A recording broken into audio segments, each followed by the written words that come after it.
بسم الله الرحمن الرحيم. لا إله إلا الله وحده لا شريك له، له الملك وله الحمد يحيي ويميت وهو على كل شيء قدير. سبحان الله والحمد لله ولا إله إلا الله والله أكبر ولا حول ولا قوة إلا بالله العلي العظيم. سبحان الله بحمده عدد خلقه ورضا نفسه وزنة عرشه ومداد كلماته. سبحان الله بحمده سبحان الله العظيم. نستغفر الله العظيم ونتوب إليه. رضينا بالله ربا وبالإسلام دينا وبمحمد صلى الله عليه وسلم نبيا ورسولا. بسم الله الذي لا يضر مع اسمه شيء في الأرض ولا في السماء وهو السميع العليم. نعوذ بكلمات الله التامات من شر ما خلق. الحمد لله الذي هدانا لهذا وما كنا لنهتدي لولا أن هدانا الله. الحمد لله الذي تواضع كل شيء بعظمته. الحمد لله الذي ذل كل شيء بعزته. الحمد لله الذي خضع كل شيء بملكه. الحمد لله الذي استسلم كل شيء بقدرته. ونشهد أن لا إله إلا الله وحده لا شريك له، إلها واحدا أحدا صمدا لم يتخذ صاحبة ولا ولدا ولم يكن له كفوا أحد. ونشهد أن سيدنا وحبيبنا وسندنا ومولانا محمد عبده ورسوله صلوات الله وسلامه على سيد الأولين والآخرين، خاتم الأنبياء والمرسلين، قائد القوم المحجلين، سيدنا محمد وعلى آله وأصحابه وأزواجه وأتباعه أجمعين، وبارك وسلم تسليما كثيرا كثيرا كثيرا. أما بعد، فأعوذ بالله من الشيطان الرجيم. بسم الله الرحمن الرحيم. قل هو الله أحد الله الصمد لم يلد ولم يولد ولم يكن له كفوا أحد. صدق الله العظيم وصدق رسوله النبي الكريم، ونحن على ذلك لمن الشاهدين والشاكرين، والحمد لله رب العالمين. قل هو الله أحد.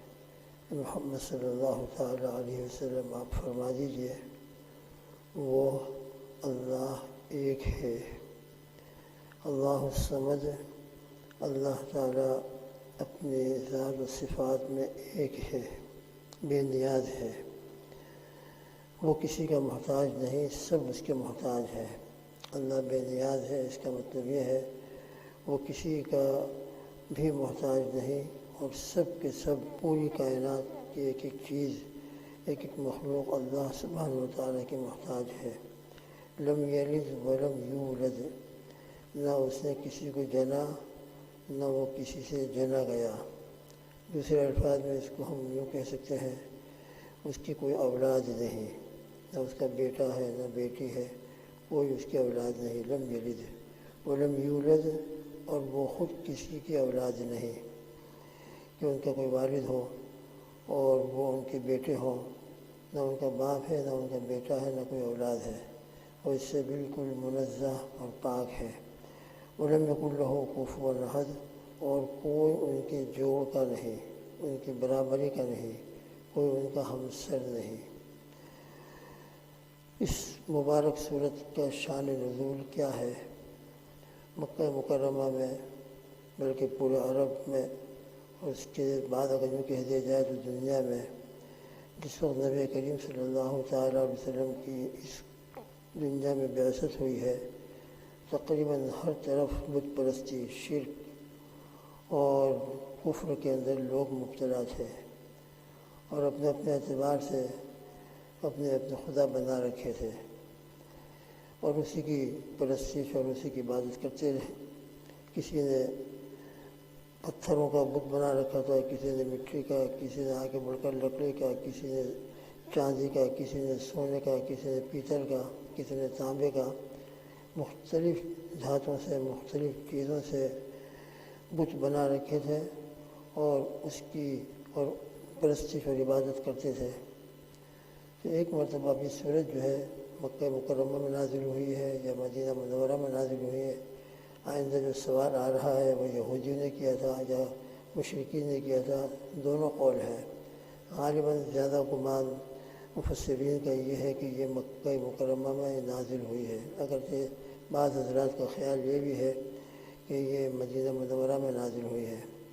واللہ اعلم۔ جو بھی ہو صورتحال، مکی صورت ہو یا مدنی صورت ہو، کچھ لوگ نبی کریم صلی اللہ تعالی وسلم کی خدمت اقدس میں حاضر ہوئے اور انہوں نے آ کر ایک سوال پیش کیا کہ تم جس اللہ کی طرف بلاتے ہو اور جس اللہ کی عبادت کی لوگوں کو دعوت دیتے ہو، کیونکہ ان کا ذہن یہی تھا کہ جس طرح ہم بتوں کی عبادت کرتے ہیں اور وہ بت مختلف چیزوں کے بنے ہوئے ہوتے ہیں، تو ان کا اللہ بھی کسی چیز سے بنا ہوا ہوگا۔ تو پوچھنے لگے کہ وہ اللہ کس سے بنا ہوا ہے، سونے کا ہے، چاندی کا ہے، پتھر کا ہے، کس چیز کا بنا ہے؟ ایک تو یہ سوال پیش کیا گیا، اور کچھ لوگوں نے یہ سوال پیش کیا تم اللہ اللہ کرتے ہو، ان کا نسب کیا ہے، ان کا حسب کیا ہے، ان کا باپ کون ہے، ان کا بیٹا کون ہے، کیا ہے ان کی تعارف کے اندر کیا آپ پیش کرتے ہو؟ تو ان سوالات کے جواب کے اندر اللہ سبحانہ و تعالیٰ نے یہ صورت نازل فرمائی۔ اس صورت کے اندر ان کے تمام سوالات کے جوابات ہیں، اور کامل طریقے سے اللہ جل جلالہ و عز و جلہ کی توحید کا بیان ہے، کیونکہ مشرکین مکہ کفار مکہ توحید کے قائل ہی نہیں تھے، وہ ایک اللہ کو نہیں مانتے تھے، بلکہ ان کی ذات ان کی صفات میں اللہ کے ساتھ دوسروں کو شریک کرتے تھے۔ تو سب سے پہلا جملہ اللہ سبحانہ و تعالیٰ نے اس سورۃ مبارکہ کے اندر یہ فرمایا قل هو اللہ احد۔ لفظ قل سے تو آپ صلی اللہ تعالیٰ وسلم کی رسالت ثابت ہو گئی کہ آپ فرما دیجیے، لہذا آپ ہماری طرف سے پیغمبر ہیں، رسول ہیں، ہم نے آپ کو دنیا میں رسول و پیغمبر بنا کر بھیجا ہے، اور یہ صورت آپ ہی کے اوپر نازل کی جا رہی ہے، لہذا آپ رسول ہیں، آپ کی رسالت ثابت ہوئی۔ قل لفظ قل سے قل هو اللہ احد فرمایا گیا کہ آپ کہہ دیجیے ان کے جواب کے اندر کہ وہ ایک ہے۔ ایک ہوتا ہے یہاں پر لفظ احد، اور عربی ہی کے اندر لفظ ایک کو ون کو بیان کرنے کے لیے ایک دوسرا لفظ بھی آتا ہے واحد۔ واحد، پھر اس کے بعد اثنان، پھر اس کے بعد ثلاثہ، 1 2 3، جیسے 1 2 3 4 5 انگلش کے اندر، اردو کے اندر، گجراتی کے اندر، ہر لینگویج کے اندر یہ گنتری ہوتی ہے 1 2 3 4۔ تو جہاں سے ابتدا ہوتی ہے اردو میں اس کو ایک کہتے ہیں، عربی کے اندر اس کو واحد کہتے ہیں، لیکن یہاں پر قل هو اللہ واحد نہیں ہے، بلکہ قل هو اللہ احد ہے۔ احد اور واحد کے اندر بہت بڑا فرق ہے۔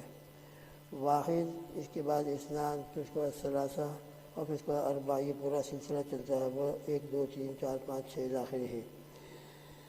اور احد تو واحد کے بعد احد ہے، اور اس کے بعد واحد کے بعد اثنان، پھر ثلاثہ۔ اور یہاں پر لفظ واحد کے بجائے احد اللہ سبحانہ و تعالیٰ نے ارشاد فرمایا ہے۔ واحد اور احد کا کیا فرق ہے؟ مفسرین نے اس کے فرق کو بیان کیا ہے کہ واحد جو ہوتا ہے ایک، یہ جس چیز کو ہم ایک کہیں، مثال کے طور ایک گھڑی ہے، یہ ایک گھڑی ہے، یہ کتاب تو ایک کتاب ہے، کرسی تو ایک کرسی، تو اگر ہم ایک کرسی کو بیان کرنا ہو تو لفظ ایک اور ون کے ذریعے سے بیان کرتے ہیں کہ یہ ایک کرسی ہے۔ اب یہ کرسی ہے یا گھڑی ہے یا کتاب ہے، یہ ایسی چیز ہے کہ ہے تو ایک، ہم کہہ رہے ہیں کہ ایک ہے، لیکن ایک ہونے کے ساتھ اس کے اجزاء ہیں، اس کے پارٹس ہیں۔ کرسی جو ہے یہ مختلف چیزوں سے مل کر بن کر تیار ہوئی اور ایک ہے، اس لحاظ ہم اس کو ایک کہہ رہے ہیں، وہ اس کے پارٹس ہیں، اس کے اجزاء ہیں۔ تو دنیا کے اندر جو بھی چیز ایک کہی جاتی ہے تو وہ ایک حقیقتاً نہیں ہوتی، بلکہ کچھ چیزوں سے مل کر تیار کی جاتی ہے، اور تیار ہونے کے بعد پھر وہ ایک کہلاتی ہے۔ اللہ سبحانہ و تعالیٰ کے لیے لفظ واحد کا استعمال نہیں ہو سکتا، اور یہاں پر اسی لیے اللہ نے لفظ واحد کا استعمال نہیں فرمایا۔ تو ایک جو ہوتا ہے واحد، اس کے اجزاء ہوتے ہیں، اس کے پارٹس ہوتے ہیں، وہ کسی مادے سے تیار ہوتا ہے اور کسی چیز سے اس کا کوئی مٹیریل ہوتا ہے، اس سے وہ چیز بن کر تیار ہوتی ہے اور پھر ایک ہوتی ہے، تو ہم اس کو کہتے ہیں ایک ہے۔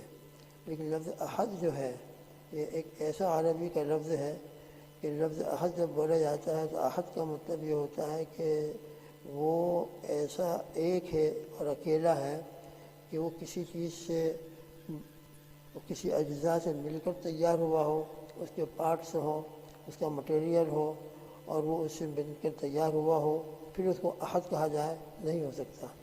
لفظ احد جب بولا جائے گا تو لفظ احد کا مطلب یہ ہوتا ہے کہ وہ ایسی عجیب و غریب ذات ہے نہ وہ کسی مٹیریل سے تیار ہوا ہے، نہ اس کے اجزاء ہیں، نہ اس کے پارٹس ہیں، اور نہ اس کے اجزاء ترکیبی ہیں کہ ہم اس کو توڑ کر 2 بنا سکیں، 3 بنا سکیں، 4 بنا سکیں۔ کرسی آپ اس کو توڑ دو تو اس کے اجزاء ہوتے چلے جائیں گے، آپ جتنے اس کے اجزاء بناتے جاؤ 2 3 4 5 6۔ ایک پتھر ہے چھوٹا سا، اس کو آپ توڑو تو توڑنے کے بعد پھر اس کے اجزاء بن جائیں گے۔ بہرحال واحد کے اندر اجزاء ہوتے ہیں، اور واحد کے اندر مٹیریل ہوتا ہے، اور واحد کے اندر اس کو توڑا جائے تو اس کے کچھ 2 3 اجزاء بن جاتے ہیں۔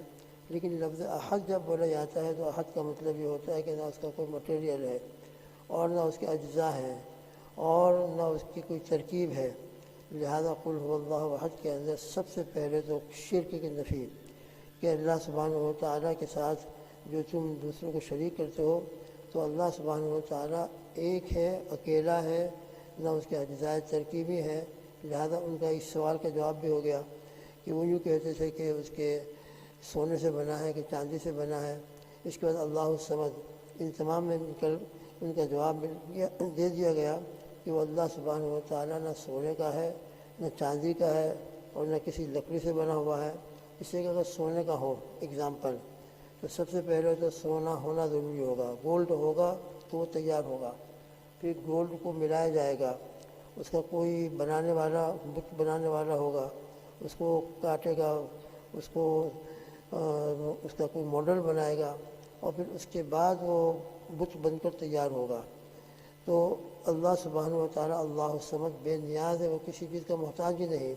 تو اگر سونے کا ہو تو سونے کا محتاج ہو گیا، چاندی کا ہو تو چاندی کا محتاج ہو گیا، اور پھر یہ کہ اس کو ہم توڑیں گے تو اس کے اجزاء ہو جائیں گے، کچھ اجزاء مل کر وہ چیز تیار ہوگی۔ تو رب ذوالجلال تو واحد احد ہے اور الصمد ہے، نہ وہ کسی کا محتاج ہے، نہ اس کے کوئی اجزاء ہے۔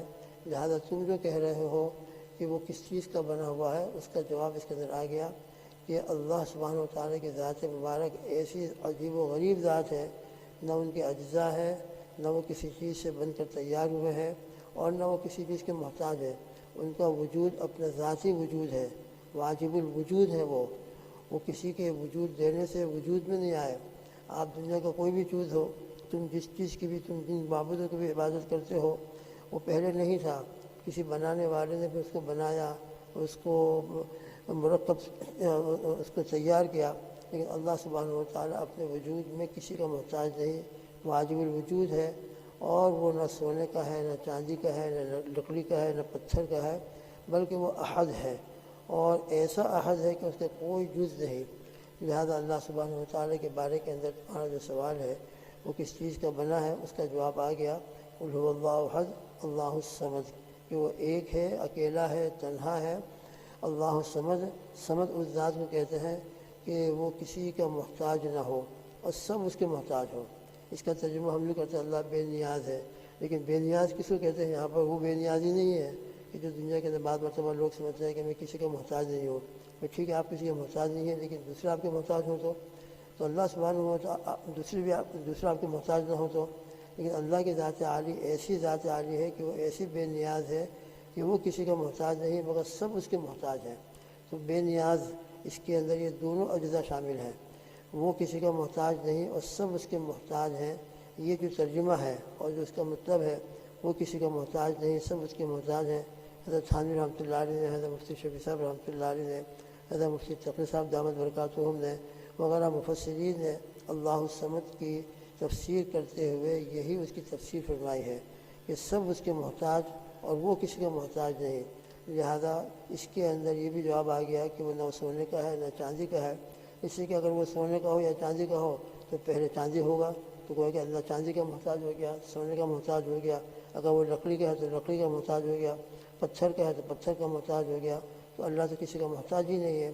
لہذا قل هو اللہ احد اللہ الصمد کے اندر ان کے اس سوال کا جواب ہو گیا کہ انہوں نے سوال کیا تھا کہ تم یہ بتاؤ کہ وہ اللہ کس چیز سے بنا ہوا ہے، تو جواب دے دیا گیا کہ اللہ کسی چیز سے بنا نہیں ہے، بلکہ ان کا وجود اپنا ذاتی واجب وجود ہے، اور نہ ان کے اجزاء ہیں، نہ ان کے پارٹس ہیں، نہ کسی چیز سے مرکب ہو کر تیار ہوئے ہیں، بلکہ وہ احد ہے اور اللہ الصمد ہے۔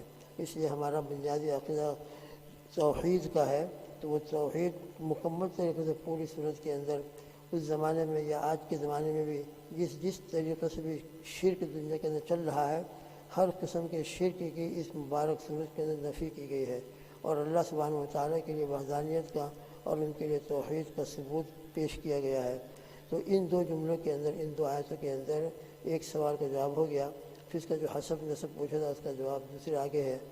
یہ اس لیے ہمارا جو عقیدہ ہے ایمان والوں کا اور تمام انبیاء علیہ السلام کا جو بنیادی دعوت ہوتی تھی سب سے پہلے لا الہ الا اللہ، ایک ہی اللہ ہے، اللہ کے سوا کوئی معبود نہیں، قل هو اللہ احد اللہ الصمد کے اندر وہی توحید کو بیان فرمایا ہے۔ پھر آگے لم یلد ولم یولد ولم یکن لہ کفوا کے اندر، کفوا احد کے اندر ان کے دوسرے سوالوں کا جواب ہے۔ اللہ تعالی ہمیں کامل توحید عطا فرمائے، مکمل توحید ہمارے دلوں کے اندر راسخ فرما دے کہ ہم اللہ کے ذات کے ساتھ، ذات عالی کے ساتھ نہ کسی کو شریک کریں، نہ ان کی ذات میں نہ ان کی صفات میں۔ اور پھر ہمارا عقیدہ یہ بھی ہے کہ اللہ ہے، اللہ کا وجود ہے، معاذ اللہ ثم معاذ اللہ۔ بعض لوگ کہتے ہیں کہ اللہ کا وجود ہی نہیں ہے، بالکل ملحد قسم کے لوگ، تو ناستک قسم کے، تو ان کا عقیدہ بھی بالکل غلط ہے۔ نہیں، اللہ موجود ہے اور ہر جگہ حاضر و ناظر ہے، اور وہ اپنی ذات و صفات میں وحدہ لا شریک لہ ہے، الصمد ہے، وہ کسی کے محتاج نہیں ہے، اور دنیا کی ہر چیز ان کی محتاج ہے۔ ہم ایک ایک لمحے میں، ایک ایک سانس کے اندر اللہ کے محتاج ہیں۔ اللہ ہمارا سانس جاری کیے ہوئے ہے، تو ہم سانس لے رہے ہیں، یہ بند ہو جائے تو ختم ہو جائے معاملہ۔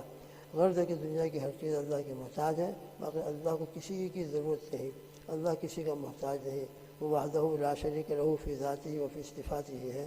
اللہ ہم سب کو یہ توحید کامل عطا فرمائے اور پھر یقین صادق عطا فرمائے۔ پھر انشاءاللہ اس کے بعد لم یلد ولم یولد ولم یکن لہ کفوا احد کا مطلب ہوگا۔ اللہ تعالی ہم سب کو اپنے فضل و کرم سے اس توحید کو قائم و دائم رکھے، اور اسی پر ہم سب کو خاتمہ بالخیر عطا فرمائے۔ ہمارے بچوں کی، ہمارے نسلوں کی بھی توحید قائم و دائم رہے، اور ان کے دل و دماغ کے اندر اللہ کی وحدانیت کا عقیدہ اتنا راسخ اور ایسا مضبوط ہو کہ ذرہ برابر بھی اللہ کے وجود میں بھی شک نہ ہو، اور اللہ کے احد اور ان کے صمد ہونے کے اندر بھی، اور پھر آگے لم یلد ولم یولد میں جو عقیدہ بیان کیا گیا ہے اس سے بھی ان کے عقائد بالکل پاک و صاف ہوں۔ اللہ ہم سب کو توحید کامل یقین صادق عطا فرمائے۔ اللہم آمین۔ سبحان اللہ بحمدہ، سبحانک اللہم وبحمدک، ونشہد ان لا الہ الا انت، نستغفرک ونتوب الیک، وصلی اللہ تعالی علی خیر خلقہ محمد وعلی آلہ واصحابہ وازواجہ واتباعہ اجمعین۔ سبحان ربک رب العزۃ عما یصفون، وسلام علی المرسلین، والحمد للہ رب العالمین، برحمتک یا ارحم